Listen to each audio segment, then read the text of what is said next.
안녕하세요. 고릴라TV 구독자 여러분, 박찬민입니다. 내일장 뭐 살까를 통해 시장에서 급등락이 나오고 있는 종목들, 이 종목 사야 될지 팔아야 될지 개인적인 투자 코멘트와 함께 투자 포인트, 전략까지도 함께 같이 세워보고 있죠. 자, 시장 전반적으로 급락이 나오고 있습니다. 기술주 성장주 중심의 하락. 뭐 그냥 심플하게 코스닥에서 하락 종목이 1400 종목이 넘어가고 2.3%가 빠진다. 2.3% 빠지는데 시가총액 최상단위 에코프로는 2% 올라온데도 불구하고 2.38% 빠진다는 얘기는 에코프로가 시장 빠지는 것만큼만 빠졌더라도 지금 거의 2% 후반 혹은 3% 빠졌다는 얘기예요. 자, 체크해 볼게요. 꾸준히 말씀드렸죠. 에코프로 그룹주, 포스코 그룹주는 2차전지 중장기 투자하신 분들이 그대로 중장기, 바이앤홀드 하는 관점에서 체크하는 쪽이고 수급이 이쪽으로만 쏠린다. 그러다 보니까 에코프로는 올라가지만 다른 종목들 다 급락이 나오죠. 이 종목들 왜 빠져요?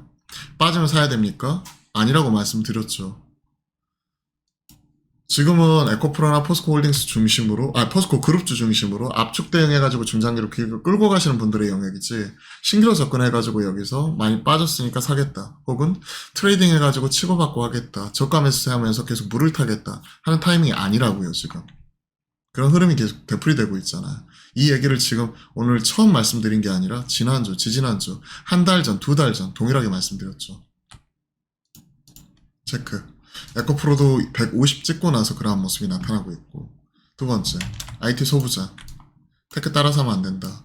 방향성 맞아요. 왜? 2차 전지가 쉬어갈 때 그 다음 주도 섹터로서 가능성, 신고가 제일 많이 났던 쪽이 반도체였죠. 그럼 반도체 왜 계속 안 갑니까? 말씀드렸잖아요. 결국은 환율, 금리, 이 매크로 지표가 안정이 돼야 된다. 근데 보세요. 10년물이 기존의 고점 4.3% 훌쩍 넘어서 4.4%. 환율, 기존의 고점 1340원 선. 오늘 찍어버리죠. 10원 넘게 올라버렸잖아요. 환율 금리 올라갈 때 테크 사야 된다? 아니다.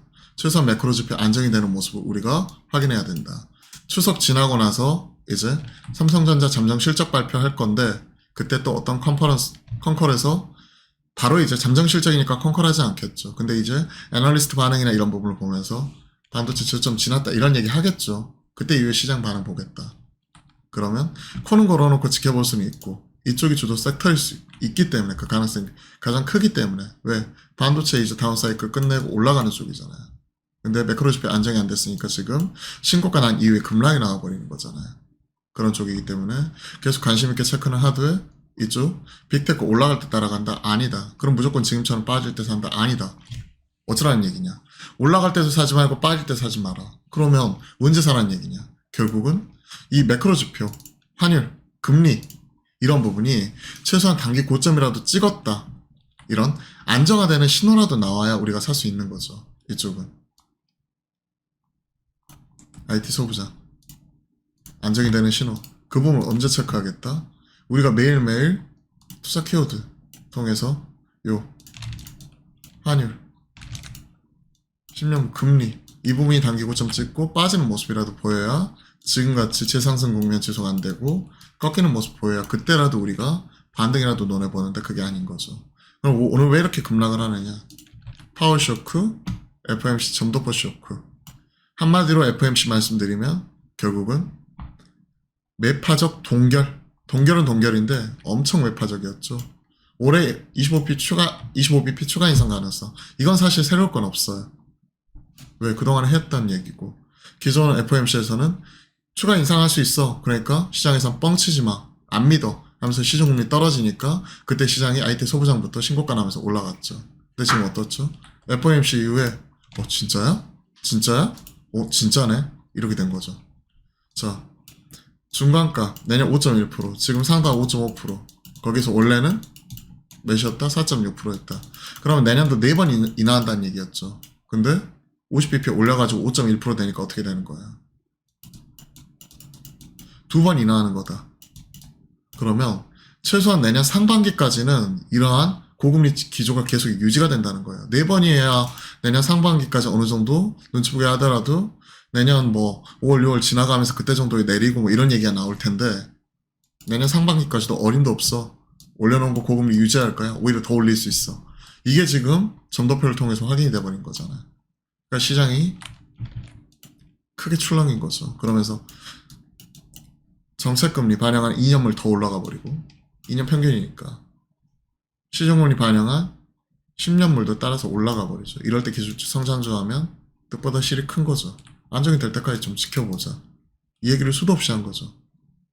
그러다 보니까 애플, 인텔, 개별적인 이슈 이런 것도 있는데도 결국은 전체적인 방향성과 관련된 호재보다 악재에 민감하게 작용하면서 더 떨어지는 거죠. 항상 호재도 있고 악재도 있어요. 근데 어쩔 때는 호재에 좀 더 민감하게 반응하고 어쩔 때는 악재에 더 민감하게 반응하죠. 상승장일 때는 당연히 호재에 민감한 거고 하락장일 때는 악재에 좀 더 민감한 거고 그럼 그 판때기에 맞게끔 우리가 대응 전략을 세우는 거죠. 그런 부분을 얘기를 하는 거잖아요. 그리고 그 전환하는 시점 자체는 결국 이게 단기 고점이라도 찍어줘야 된다. 그리고 삼성전자의 잠정 실적 발표 이후에 그때 반응 봐야 된다. 그 전까지는 테크 올라가면 따라가면 안 되는 거죠. 그리고 기술적으로 볼까요? 기술적으로 보면 예를 들어 최근에 이렇게 신고가 났었던 종목들 차익 실현이 세게 나오고 있고 이런 종목들은 상승한 종목 지지를 봐야 되는데 지지 안 나오고 지금 깨져버렸다. 단기적으로 추세 깨질 수 있죠. 하지만 중장기적으로 보면 주봉 월봉이죠. 안 깨졌던 가운데 상승한 종목 지지를 보는 거고 이게 추세의 상대성이죠. 어떤 시간대에서 우리가 대응하고 매매하는지에 따라. 그러면 중장기적으로 추세 살아있는 종목들이 단기적으로 추세가 깨졌을 때 타이밍 잡아서 이거는 하이 시간대죠. 돌파가 나오는 거 확인하고 보는 거잖아. 그러니까 우리가 지지 돌파 이런 얘기를 계속해서 반복해서 말씀드리는 거죠. 딱 그것만 얘기해요. 전 지지하고 돌파만 확인한다. 지지, 돌파. 그죠? 하락하는 종목은 여러분들은 여기서 지지받을 거야, 여기서 지지받을 거야 하는데 추세 역행하는 것보다 하락하는 종목은 돌파 나오는 거 확인하고 상승하는 종목은 지지 나오는 거 보고 상승하는 종목이 우리가 여기서 팔 거야, 여기서 팔 거야. 맨날 우리가 요런 저항 보고 이거 하는데 이런 쪽 같은 경우에는 지지 여부 확인하면서 끌고 가는 거고 나머지 다른 종목들도 다 마찬가지입니다. 기본적인 투자 원칙, 시장을 바라보는 기준 그 부분을 말씀드린 거예요. 미스터 블루 또 위메이드 관련된 전기 요 IP 가지고 웹툰 뭐 이런 쪽 할 수 있다 뭐 하는 부분이죠. 위메이드 중국 게임 사서 1,000억을 수령을 했는데 그럼 무슨 관계냐? 미르투 IP 사용권이 부각이 되었다. 웹툰이겠죠. 자, 위메이드 18%. 근데 아예 새로운 이슈는 아니에요. 맥스 플레이 뭐 이런 거 상한가 같고. 맥스, 위메이드 플레이. 실제 돈을 받은 거죠. 요 전기 IP 가지고 액도이 소프트하고 치고받고 하다가 실제 돈을 받으니까 강하게 반응이 나왔는데 물론 이런 부분은 돈 들어왔기 때문에 긍정적입니다. 근데 아예 시장에서 없던 얘기 아니고 지난 2분기 컨컬에서 위메이드 장영국 대표가 관련된 내용을 얘기를 했어요. 근데 그때는 반응 안 나오다가 돈 들어오니까 반응 나오는 거죠. 그러면 맥스 플레이 가지고 계신 분들은 상한가 깨지만 한 30% 정도 팔고 5일선 깨지면 팔고 이런 식으로 체크하고 위메이드 형태도 저 같으면 비슷하다고 생각을 합니다. 지금은 트레이딩 가능해요. 상한가 붙이고 있기 때문에 이런 친구들. 근데 이런 쪽 같은 경우 기존 보유하고 계신 분이라면 이렇게 올라간다고 여기서 무조건 물을 타기보다는 그냥 가지고 있는 물량 잘 지키다가 이번 올라왔을 때 일정 부분 좀 비중 줄이는 형태로 체크하는 게 중요할 것 같습니다. 피투리로 돈을 지금 못 벌고 있잖아요. 번호단 계속 체크. 자, 그런 부분 확인하고 있고 에코프로 앞에서 가지고 계신 분들의 영역 말씀드렸고 알테오자는 제가 M&A 관련된 이슈 정답은 알 수가 없죠. 도장 찍어도 알 수 없고 머크에 대한 기대감 때문에 또 이렇게 올라왔는데 실제 현실화 되는지 여부는 우리가 시간을 가지고 후행적으로 확인하는 거지 알 수가 없는 부분이죠. 미스터 블루 같은 이런 지금 웹툰 쪽 일부 올라오는데 앞에서 좀 말씀드렸던 이슈 있는 거고 나머지 오늘 올라오는 게 특징이라고 보는 건데 시장에서 어제도 보면 시장이 좀 하락이 나올 때 지수는 돌려놨지만 전반적으로 시장 투시 완전히 무너졌었죠. 올라오는 거 보면 국내 첫 중입자 치료, 양자암호, 이런 온실가스 배출권, 그리고 시장이 빠질 때 올라왔었던 인버스 같은 자동차 자체 개발 광증폭기 5G를 넘어서 이제 6G. 자동차를 제외하고는 거의 테마로서 움직이는 부분이죠.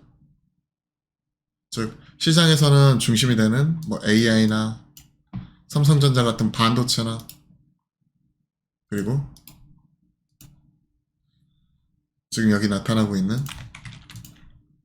최근에 올라왔었던 이런 5G, 사이버 보안, 원전 이런 종목들이 지금 다 빠져버리죠. 그러니까 요즘에는 올라와서 하루 이틀 정도 기회를 주면 잘 챙겨가는 전략이 좀 더 유리하지 않나 그런 생각을 가지고 있습니다. 자, 요 2차전지, IT 소부장 그리고 리오프닝 그동안 수도 없이 말씀드렸고 오늘 개별적으로 올라오는 종목들 체크해봤고 그러다 보니까 테마로 오늘도 요 핵 융합 에너지 이쪽이 어디죠? 여기 비추르테크하고 모비스 국내 첫 중입자 치료 테마만 움직이고 있네요. 가지고 계신 분들이 영역이라고 생각을 합니다. 혹은 정말 나는 매매에 자신 있다, 매사기가 있다 하시는 분들이 영역이라고 보는 거죠. 초전도체 더 말씀 안 드릴게요. 수급, 시장은 수급. 하이퍼튜브, 예타 관련돼서 또 움직이는데 알 수는 없는 쪽이죠. 관련해서 계속 체크해 나가시면 될 것 같습니다. 원전 쪽도 일부 움직이고 근데 원전이 비츠로테크니까 핵융합 에너지 이런 쪽은 결국은 이쪽 중입자 치료 관련된 종목이죠. 자, 테마는 가지고 있으신 분들 잘 파는 거 고민하시고요. 매매는 신규 진짜 잘하시는 난 매매에 자신 있다, 실시간 대응할 수 있다 이러신 분들 그냥 3일선이다 5일선 깨지면 판다는 형태로서 그냥 트레이딩 바이 측면에 체크하시고 대장은 결국은 비츠로테크와 거래대금 실리면서 움직이는 모비스 이런 종목이 아닌가 생각을 하고 있습니다. 자, 내일장 뭐 살까? 지금 메모장에 하나하나 정리하는 것보다 좀 빠르게 많은 종목들 다뤄드리려고 했고요. 오늘은 상당 시간을 시장 전반적인 투자 전략 측면으로 좀 점검을 해드렸습니다. 그만큼 기대했었던 중요한 이벤트가 실망감으로서 다가왔기 때문에 그때 이후의 시장 반응은 오히려 하방으로 가버리네요. 좀 힘든 시기죠. 하지만 이 또한 시장은 또 일부이니만큼 감내하고 받아들이고 우리는 그 다음에 대해서 준비하는 시간으로서 좀 가져야 된다고 생각을 합니다. 힘들고 어려운 장이지만 이럴 때일수록 여러분들 건강 잘 챙기시고요. 그리고 제가 매일매일 이런 부분 체크하기 때문에 어떤 변화하는 흐름 나타나게 되면 계속 꾸준히 말씀드려보도록 하겠습니다. 자, 도움이 되셨다면 구독, 좋아요 한 번씩 꼭 눌러주시고요. 저희가 매주 화요일과 목요일은 화목한 소통, 실시간 소통 방송하죠. 오후 12시 30분 많은 참여 부탁드리겠습니다. 자, 오늘 하루도 힘든 자 정말 수고 많으셨고 내일장도 화이팅입니다.